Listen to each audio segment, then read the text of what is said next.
Hello. Ooh, hello. That was a little bit loud, wasn't it? Hello and welcome to Canford Church.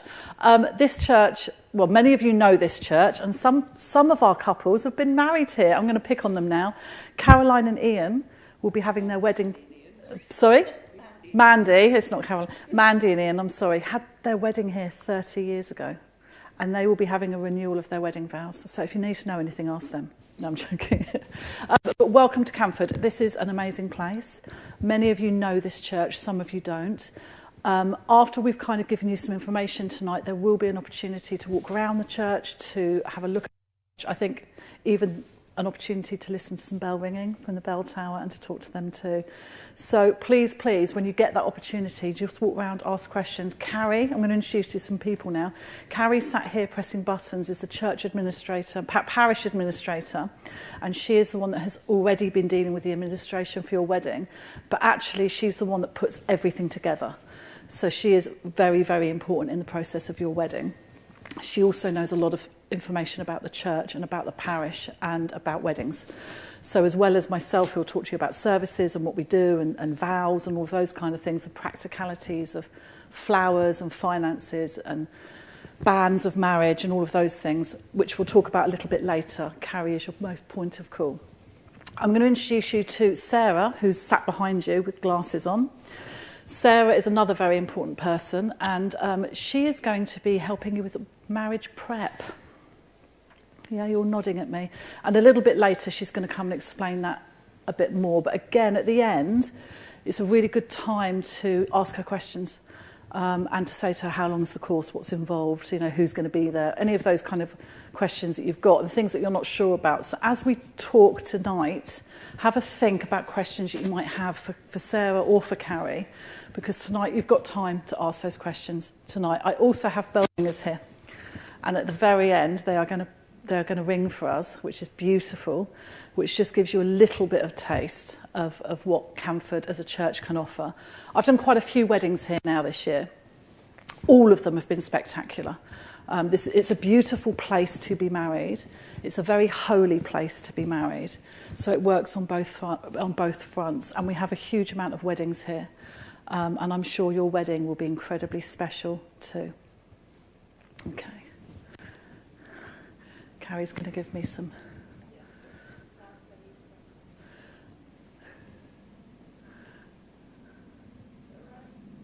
Are we going? So there's a little picture of Canford. Canford looks amazing all year round. So winter, I mean, this is a winter, early spring, Sarah, do you think? Spring. I'm asking Sarah because she lived at Canford, on the Canford school for how long? Okay, so she knows it better than anyone else. So this is early spring. In the summer, it's stunning, and in the winter, it is too. We get in the spring. There's lots of flowers and daffodils coming up. As you can see, there's blossom on the drive-in. It's just beautiful, and the photographs that you'll be able to have, some inside the church, but also outside of the church, will be stunning too. And it's an amazing place to worship. I'm often here leading services, preaching. I do christenings here. I've done funerals here. It's a beautiful place to be, and a very welcoming church. Tell us it's a different church that I usually press buttons in, because I've started the slideshows. It's not working. It doesn't want to change.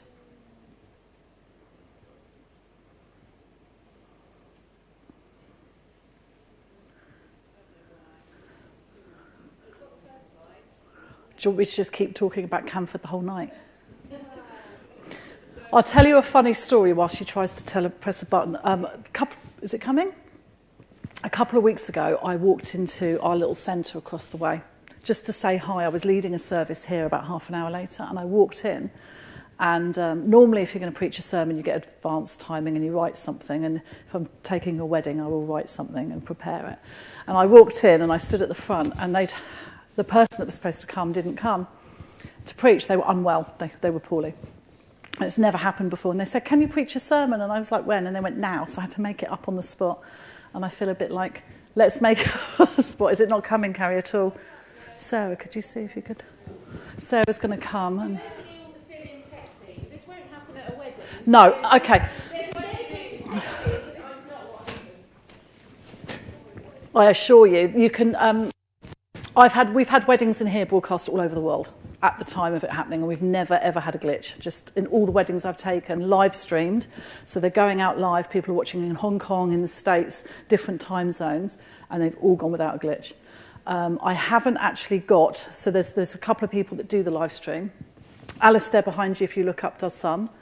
My son, who's 15, that sounds really mad, does a lot. Trust me, he's amazing. He's one of those really techie, geeky, but he's really good, and he does live streams for weddings and funerals and services all the time, and he will be available to record. Oh, here we go. So this is some of the pictures. Again, this is...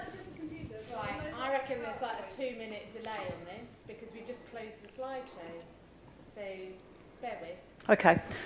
So they're available to do the tech, and in my experience, some couples want recordings and some couples don't. What I found after the wedding is people want them. They tend to want to have that recording to look back on themselves, but also to share with family and friends, because it's a very special moment. The cameras are up there, but they do reach. Alistair, they reach all the way back there as well, don't they? Oh, he's going to do something really techie and show you. It's not coming up on the screen. But they do, and they can take the whole... Oh, my bike. So there you go. They can zoom in. So there's quite a vast area. So most of the weddings take place in this position, but some couples do choose to have their wedding up by... Did you get married there or here? Can you remember? You got married here as well? Yeah. And then you walked up. I'll go through the service a little bit with you in a bit and explain the different positionings.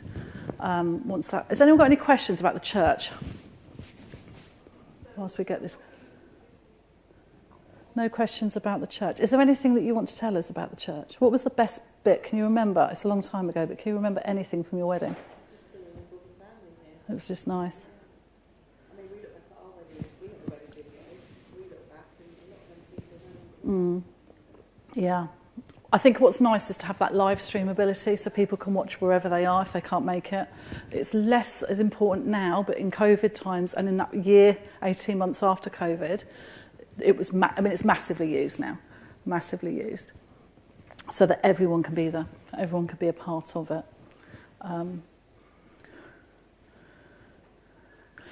If you can't get it, Carrie, give me the laptop and then I'll just talk through it. Alistair's coming to help.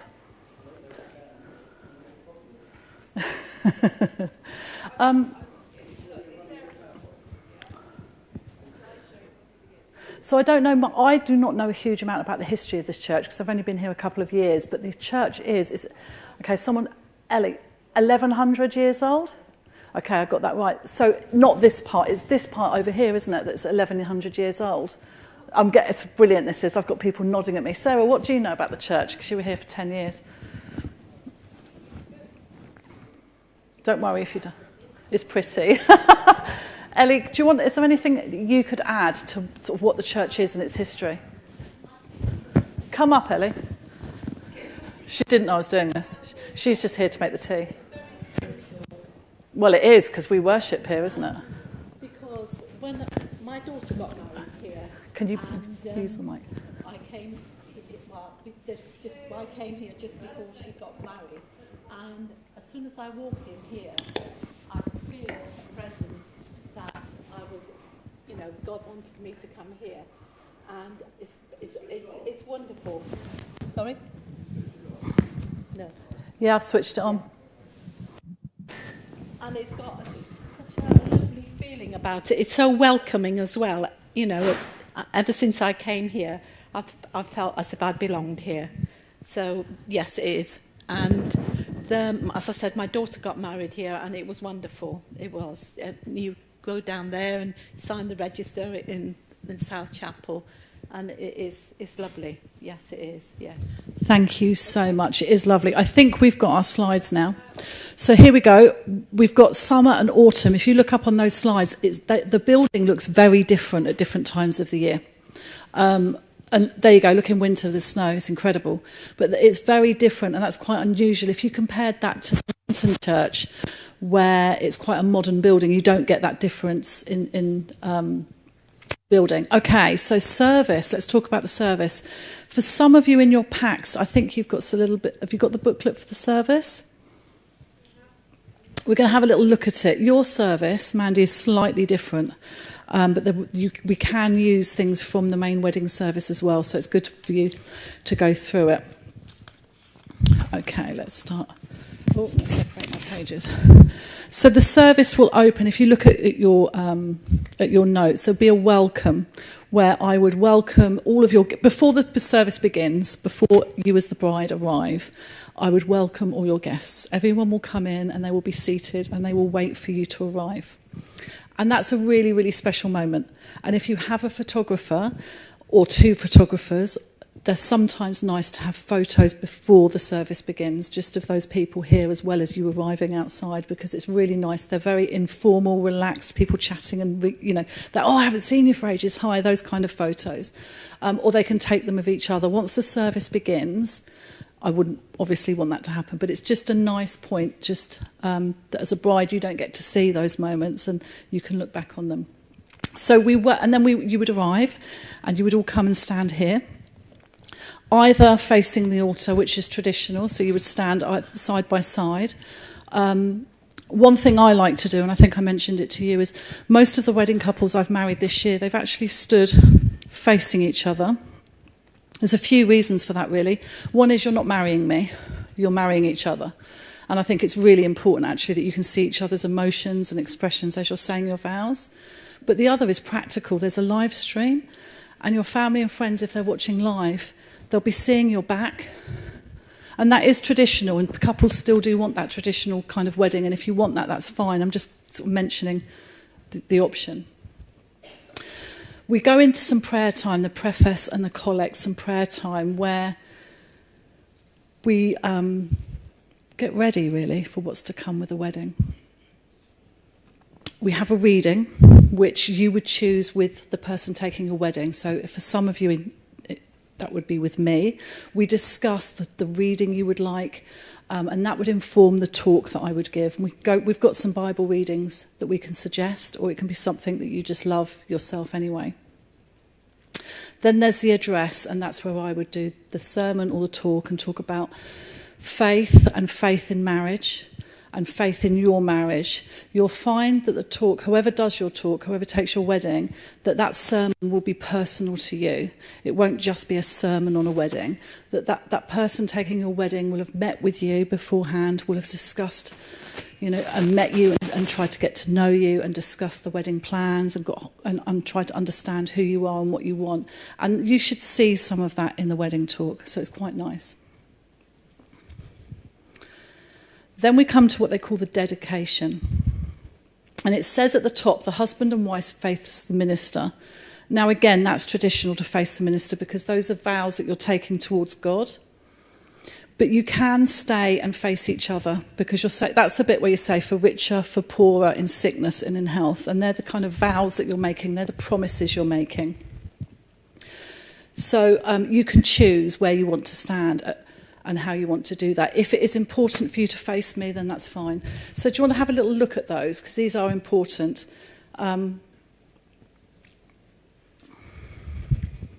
It's where I will say, I'll read it, let's read it.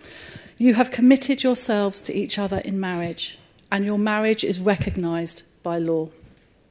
The Church of Christ understands marriage to be the will of God, the union of a man and woman, for better, for worse, for richer, for poorer, in sickness and in health, to love and to cherish, till parted by death. And then I ask you, is this your understanding of the covenant and promise that you have made? And I'm asking you a question, do you understand those vows? Obviously, 30 years on, you really do. And they're really important vows. And between now and your wedding, it would be really good if you could have a look at those and just think about them and dwell on them and just think, for better, for worse, what does that mean? When would there be times where I would say, I don't know that I could cope with that? Just so you know, they've only got an outline where it says the vows. Okay, so I've just read it. Thank you, Carrie. Carrie's just reminded me you haven't got these words, but they are on the Church of England website. The whole service is there. And when I meet with wedding couples, I go through that service with them, and we talk about the vows and the commitments that you make. But it's nicer if you've got time to do that, if you can do that on your own together. Does that form part of the marriage prep, Sarah? It doesn't, okay. So that's quite an important thing to do. Go on the Church of England website, either print off or look on a tablet at the vows, and try and make sense of them for yourself, what they would mean to you as a couple, because they mean different things to different people, although they're there. What does it mean to cherish someone in sickness and in health? If you already have an illness or already had an ailment or a disability, that might mean something very different from someone that's completely fit and healthy and has never been ill in their lives. But they're very, very important vows, and it's really good to discuss them. Then when you meet the member of clergy that's going to marry you, they'll probably talk to you about it and help you just to go through that process. Then I'm going to read this to you because you haven't got it. Then it says, the minister will ask. So the minister will say, have you resolved to be faithful to your wife, forsaking all others, so long as you both shall live? And the person will reply, so in this case the husband, that is my resolve with the help of God. I think you're reading from the blessing. Am I reading from the blessing? I was going to say that doesn't sound... I don't think it's got all those. Okay, don't worry. But there are promises that the man makes to the wife and then the wife makes to the husband. They're the blessing ones for you. So you make those promises to each other. The service moves on. And there are prayers. The prayers are normally written by the minister. And again, this is something I like to involve the couples I'm marrying in, because sometimes within those prayers there's people that aren't there that you would like to have them prayed for by name. So for example, there was a couple I married where a parent had recently died sort of a couple of years previously, and they wanted that person named in the prayers because it gave them that point of feeling that they were more present here. Or it could be somebody that was supposed to be at the wedding and couldn't make it. Or it could be something to give thanks for. It could have been a child in the relationship. You know, in your case, there might be many things to give thanks for. So it's a time of prayer, but it's also a time of giving thanks. And I don't know if other clergy do that, Carrie, but I do. I tend to work with you and say, well, okay, what are the things that are important to you? What would we pray to God for? What would we give thanks to God for? Then this is followed on by another hymn and the blessing and signing of the marriage document. So most of the wedding happens here. But in that last hymn, you will move from this position up. In fact, follow me. Let's all go and do this. You will move up through here together. So that you've just got married and you're stood here and you're facing each other, and everyone will start to sing. With all of the songs, you'll have chosen them yourselves. You will sing along with them, possibly except for this one. And my suggestion with couples is this is the moment you've just got married. You can sing and worship God, and lots of couples do. But if you need that moment just to gather yourself because you're very, very emotional, it's totally okay to just be in that moment with your new husband or wife and God, the three of you, because everybody else will be worshipping around you anyway, and you can stand and you can face each other and you can look at each other and you can say, wow, we just got married. And you have that moment between you before you have that moment with everybody else. And it's just a choice thing. Some couples like to worship, and that's really important, and other couples get quite emotional, and that gives them that time if they've been crying or tearful or whatever it is, just to gather themselves in that special moment. Let's walk down. So we walk down now, hit down, and there's the signing of the register, which I've had here. I had one wedding where the signing of the register happened on an oblong table here with chairs. So the signing of the register happened here with chairs, and the photographer was able to take photos from here. The other place, if you followed through here, if we go through the arch, is through the arch. Now this is more private, and about having that moment to be have your all that on. So the table would be in here with a couple of chairs, and you would have the only people here would be you, your witnesses, and your member of clergy, me or whoever else.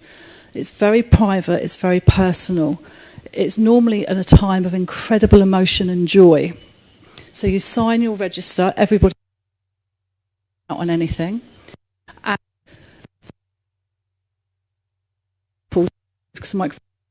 couples,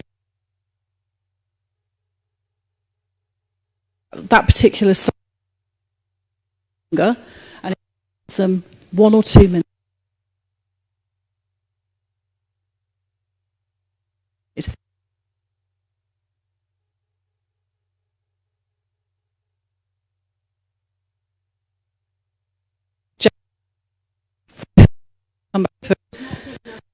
If you follow me back through, so let's talk about emotion. Every wedding I've taken has been emotional and full of joy and full of delight and full of love. But I have had couples that have been very, very nervous. On the day, none of them were. So I had all these couples, I've had several actually, where they would say to me leading up to it, I don't know how I'm going to say my vows. What happens if I make a mistake? What happens if I burst into tears and ruin my makeup? And all of those brides, it was brides, on the day, did it spot on. A lot of it was helped by this idea of looking in each other's eyes and reassuring each other. So you've got that visual as you're saying the vows, and you go to you kind of go to say it, and then you forget a bit, and the other person whispers it to you. You've got all of that intimacy going on, which gives you the confidence to keep going through the service. There was one couple that I married where the gentleman cried the whole way through the wedding. He was quite a big bloke, and he was like, yeah, I'm never going to cry, I'm all right, it's going to be fine. And he cried from the moment he came in before she arrived, and he stood here and he just sobbed the whole time. And he needed that song after he got married to just get to the point where he could actually take a breath. Now, that moment is for collecting yourself, but it's also a moment of intimacy.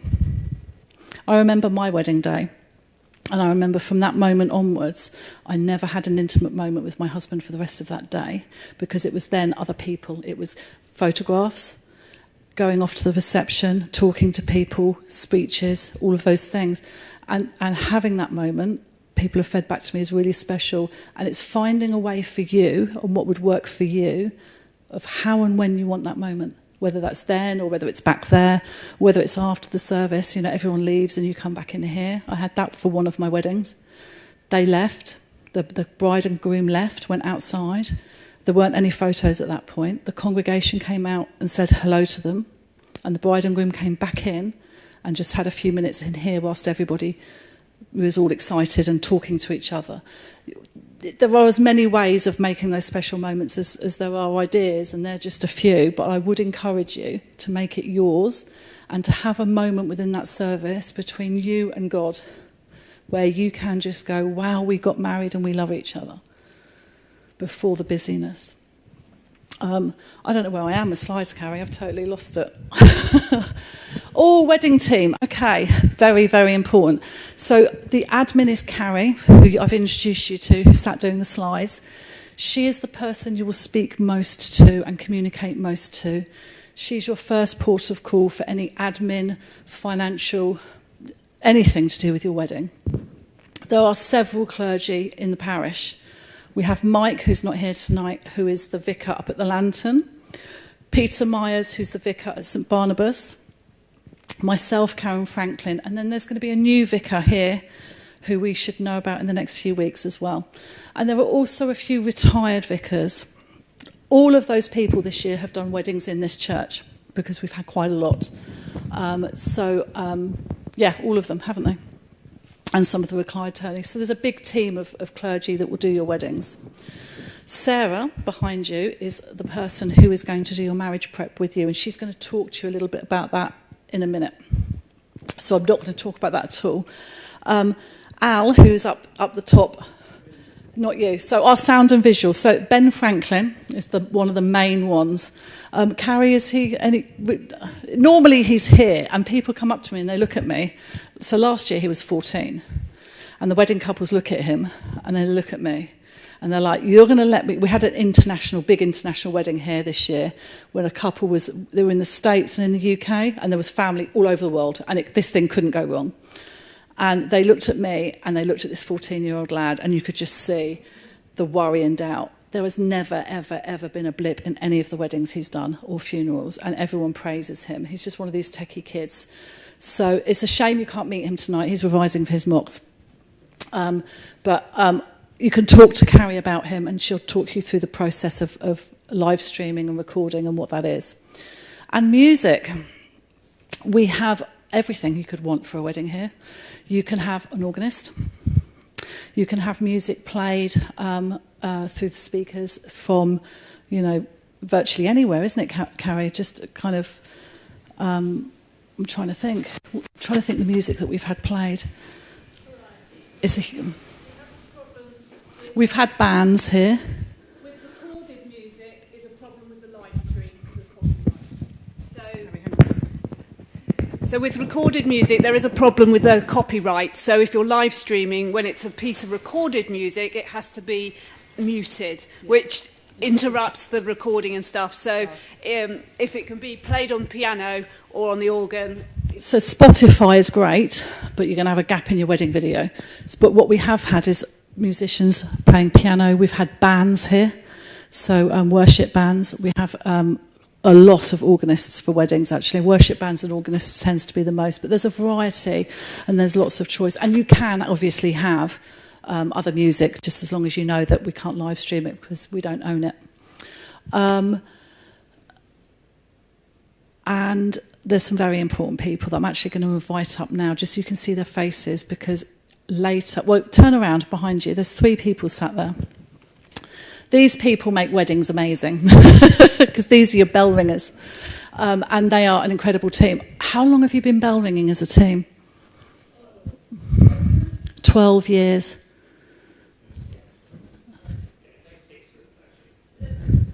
Yeah. 6. 1 per bell. And they're going to demonstrate that to you later. Most weddings I've done have had the bell ringers there. Have I not had them? Yeah, I'm just thinking all of them, I think, have.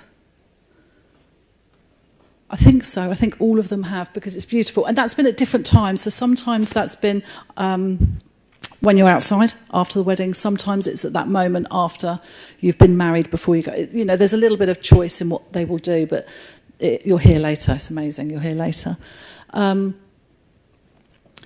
Oh, yes, in red you can see their floral service. It would be amazing if we had our own florists. It would be incredible, because they would get to know the church and they'd be able to offer you exactly what would look right in different settings. But I'm really sorry we don't. But what we are able to do, and what I've seen done here, is for you to have your own florists come in. You will need to talk to Carrie about that quite a long way in advance. I had I think my last wedding, they had a huge, and I mean huge, floral arch out there, where they had the whole 1920s car, and it was a big wedding. Beautiful floral arch. I had another one where they had pots this high, full of flowers either side of the porch.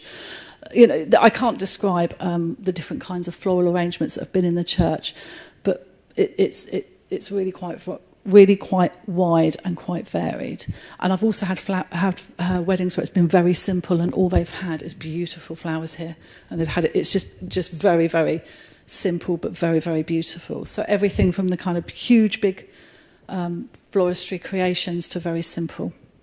And it's your wedding; you get to choose. That's the most amazing thing. You get the choice, but yeah, we can't offer that ourselves. So it would be up to you to liaise with Carrie and liaise with a florist.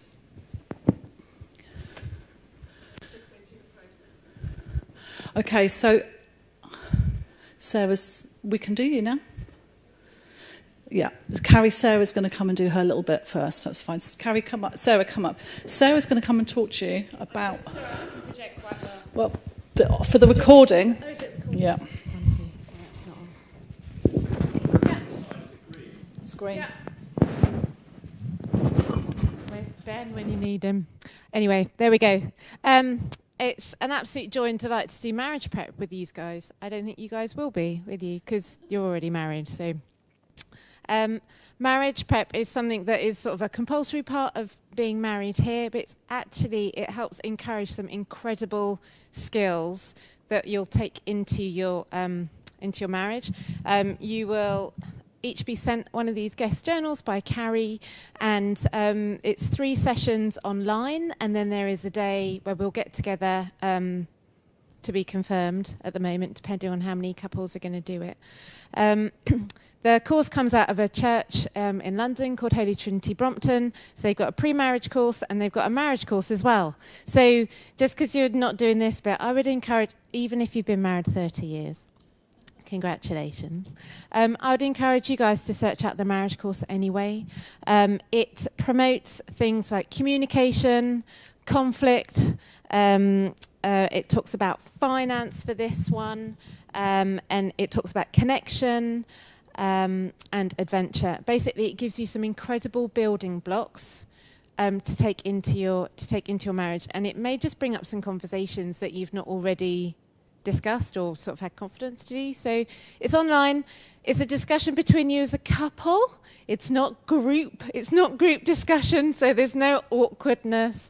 It's purely between you guys it's just a forum to have some discussions, okay? So you'll be given a link. It'll be me and my husband. We'll do that online. We'll regather at the end of the evening in case you've got any questions, and then we'll continue. And then the final 2 sessions, we'll do that in person and wrap that up. So that's beginning at the end of January through February. Carrie will confirm the dates on a Tuesday evening. So that will all get emailed out to you, though. Is that all right? As I say, guys, check out the marriage course. It is amazing.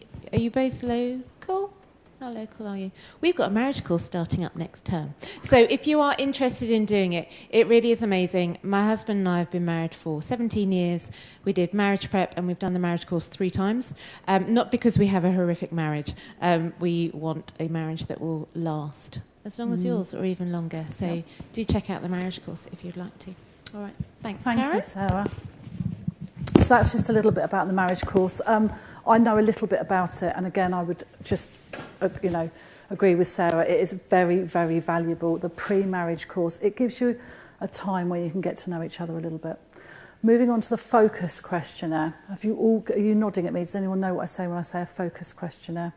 No. Okay. Focus questionnaire, Carrie, goes out roughly how long before a wedding? It will go out. I'm just going back to the... I'm trying to think. It goes alongside the marriage prep. It's a questionnaire that asks questions about every area of your life: money, children, sex, illness. And it's a questionnaire where you sit down and you go through these questions, you answer as honestly as you can. And what happens then is you meet with a member of clergy, me, and we sit down and have a discussion about it, because sometimes when I've done focus questionnaires, I look at them and it's like compatible, compatible, compatible.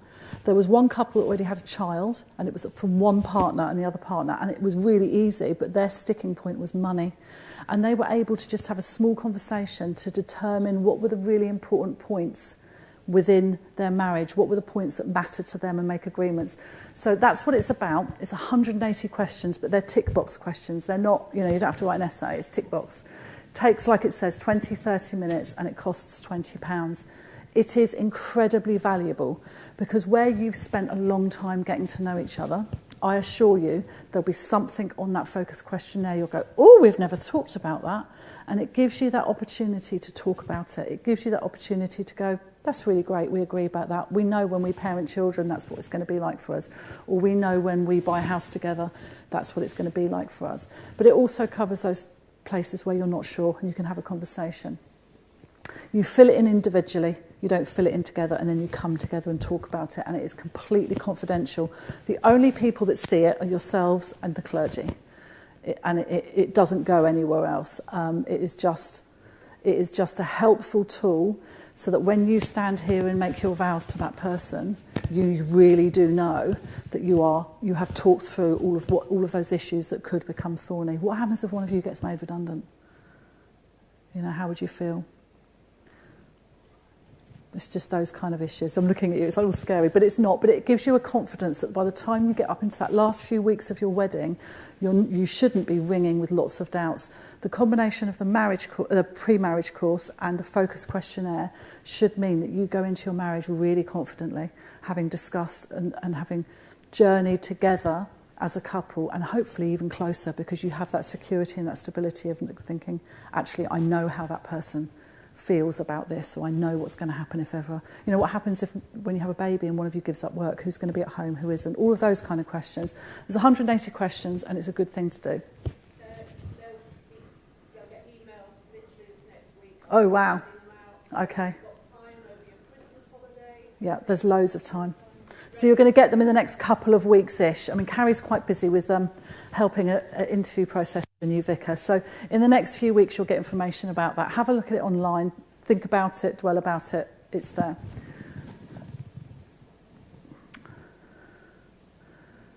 There we go, confidential. The process. Carrie's, yeah. That's a little bit about what Sarah talked about. It's Carrie. Carrie's going to come and talk to you about the administration process and bands of marriage. This is really important. Like, don't listen to me. I'm just all the nice stuff about where do you want to stand? You know, do you want to kiss each other? Do you want to, you know, what songs do you want? Carrie's about the legal stuff. Okay, so on your piece of paper that you'll have in your pack, you'll see where it says about bands.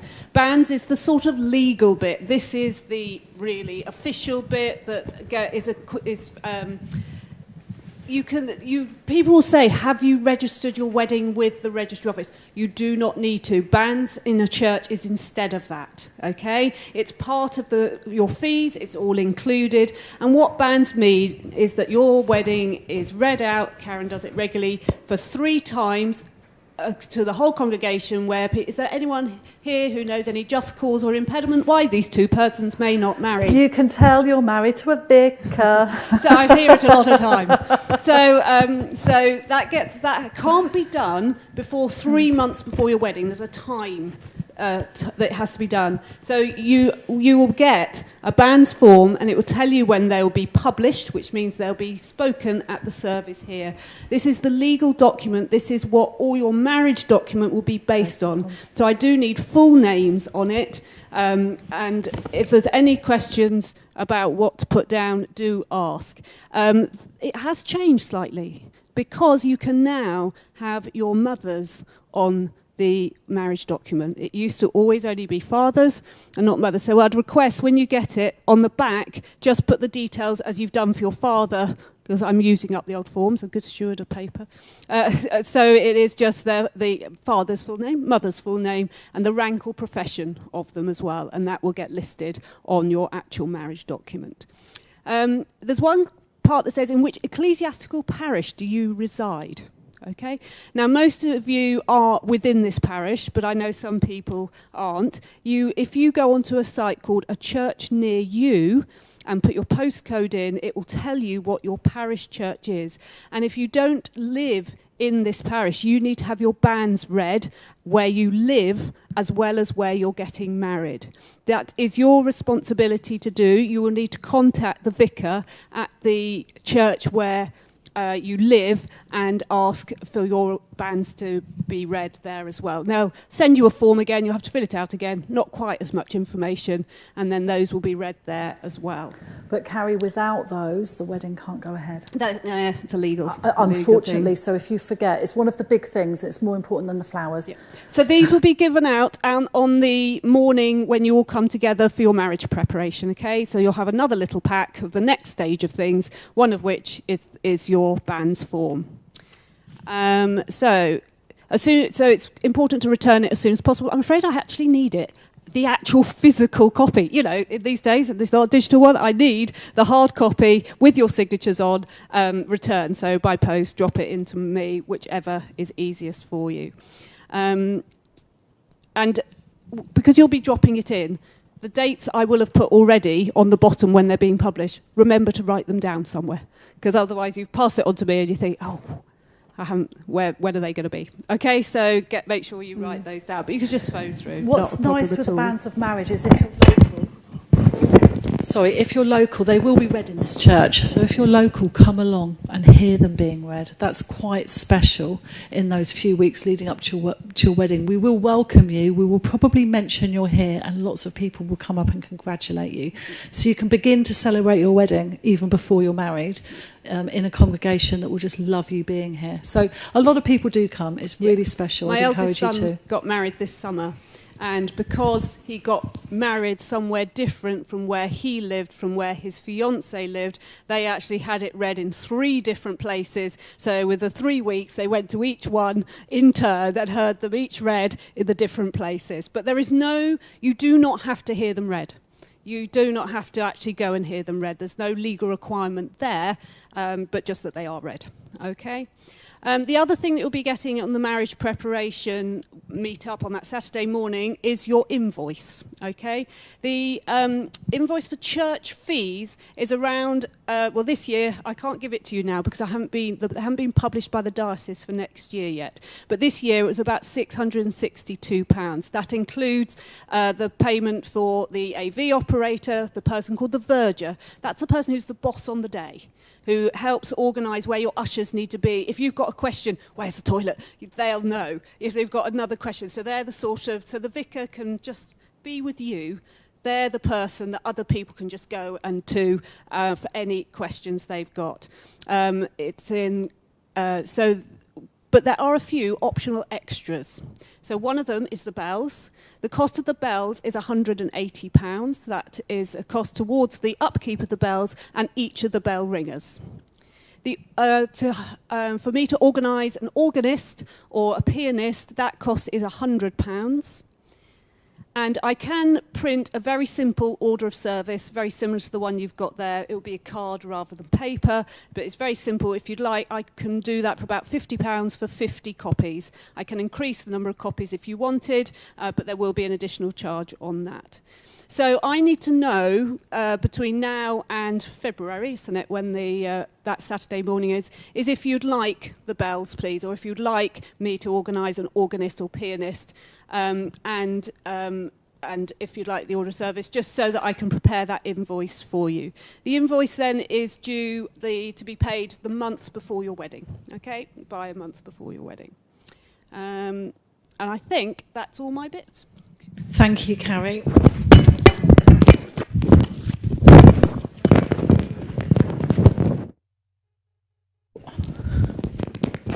Got myself into a tiz. Okay, where are we now? So we've done things a little bit back to front and inside out, but we're doing really well. Music, bells, flowers we've covered. Photographs. Different clergy do this in a different way, but as a general rule, most clergy will say either no photos during the service or one very discreet photographer. So they would say great photos before, outside, or afterwards, but not during the service. There's a reason for that. I actually did it in here. I had a wedding, and the couple are looking at each other, and they're saying their vows, and the photographer came and did that in their faces, and it ruined it. And I mean, it ruined it. You could see in the shock on their faces. They'd been in that moment. They were totally in love, and it just totally took them out of it. That's why I would say just a photographer and lots and lots and lots and lots of people snapping. So I've had 2 photographers as a team, where one would be over there and one may be over here, so they get different angles. What I ask when I take a wedding is that they're discreet and that they take long-angled shots, that they don't come up here and they're not invasive, so they can do it from a distance. So my personal preference is I will have photographers in the service, as long as they're discreet and it's distance, but not your family and friends. And it's for you. It's not for us. It is for you. It's so that moment is special. And you do have the video recording. You will have that as well. You can't take photos at Canford School. Do you know what I mean by that? Sarah does. So you can take photos out the front of the church and over there, but behind us, over this way and at that way, is Canford School property. Now, if you did want to have photos, you have to apply in writing to the bursar.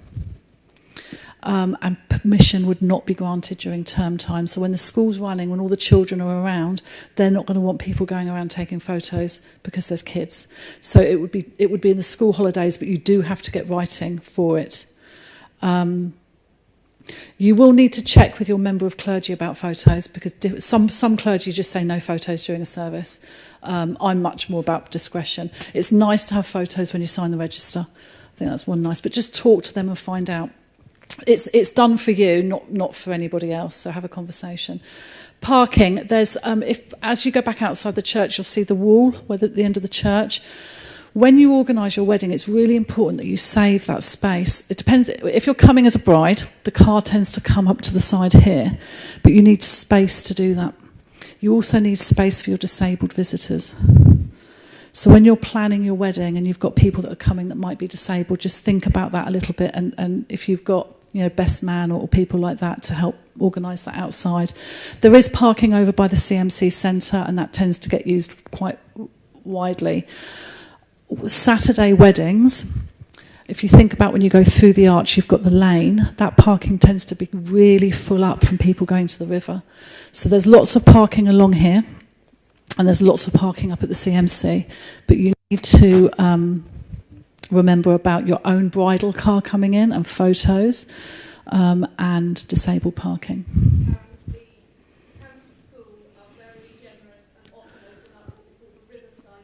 Did you hear that? Carrie said I did have it, yeah. I had one bride that the whole entrance here had no cars in at all because she wanted the beautiful trees and the photos, and they used that. They had the parking from Canford. So you do have the choice, but again, you would need to talk to Carrie because we need to request that. It's not something every time. Okay. Carrie's talked about bans and fees, and we've talked about marriage prep. There's nothing up there. Is it coming up? Yay, bans and marriage.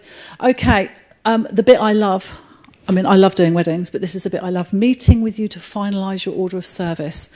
I will come and meet with you, and we will have a very informal conversation. I'll try and do it a good few months before the wedding, where we go through that order of service that I was talking about. We talk about the banns, we talk about the vows, we talk about the commitment that you're making. But we also talk about the choices of songs, and we talk about the choices of Bible passages, and it'll be the same for you. And you can add things in and take things away. The other thing I do in the service is I've had things added. So I've had a poem. I had a poem that was very, very important to the bride, that we added into the service. Now that's again at the discretion of the clergy. But if you talk to them, and if there's a good reason, I'm sure that they will. So I've had extra poems put in and readings and just things that are very, very special to you as a couple. They can make the service, it doesn't have to just be, the said service. They will make it unique to you with the songs, with the music, with the reading, with the talk, and with poems and other things. It has to be agreed in that meeting with us, yeah. What you can't do is print your order of service and just put in anything you want and then present it to your clergy, because there may be a reason they decline it. I think, if we had a song where we've declined, I'm trying to think of something. Sorry? Occasionally there's been some really that hasn't been appropriate, and I do mean way out, and this is a church, and there's not that many limitations, but there are a few where you would go, actually that's not quite appropriate for a wedding. Carrie, as I said before, is your port of call. She will go through all of the detailed arrangements with you. Please contact her between now and your wedding if you need to know anything. And there will be a wedding rehearsal. Yay! Wedding rehearsals are an awful lot of fun. I tend to go through the whole of the wedding ceremony from the point you get out of the car to the point you get back into it. And I go through it in detail. So it takes, if you're doing it with me, it'll take an hour to an hour and a half. The reason for that is, by the time you arrive, you know what you're going to be saying, when you're going to be saying it, and you're going to choose all those points. We go through all of those moments where you say, I want a moment here, or I want to have that song end after 2 verses, or I want to extend it and for it to be repeated. All those little things about how you walk in, where everyone's seated, all of that all happens at the wedding rehearsal. What it does is it gives you a huge amount of confidence, so that when you go to bed that night, although you're nervous, you know everything's been taken care of. They are the night before, they're the Friday evening. But your best man knows what he's doing. And your the groom knows what he's doing, so the bride can sleep peacefully. But even things like mother and father of the bride know where they're going to be sat. They know if there's a role for them within that service. It's normally that's normally the time you put those special moments in. Sometimes for you, but sometimes for someone special that's here with you. And that's, yeah, okay, yeah, that's when the special moments come in. So it's really important, and I like to have, again, talk to a member of clergy, but I like to have quite a few people here. I would have bridesmaids, best mans, parents of the bride, parents of the groom, if possible. Most of the time they tend to come because it gives, even the bridesmaids, it gives them the opportunity to know how they're going to come in and for that to be right and for the bride to feel that that's right. So it does take, for me, it's about an hour and a half. But talk to whoever's marrying you, months in advance. You can talk all this through. So this whole process with myself and with Carrie and with Sarah means that when you get to that wedding day, you should be really confident.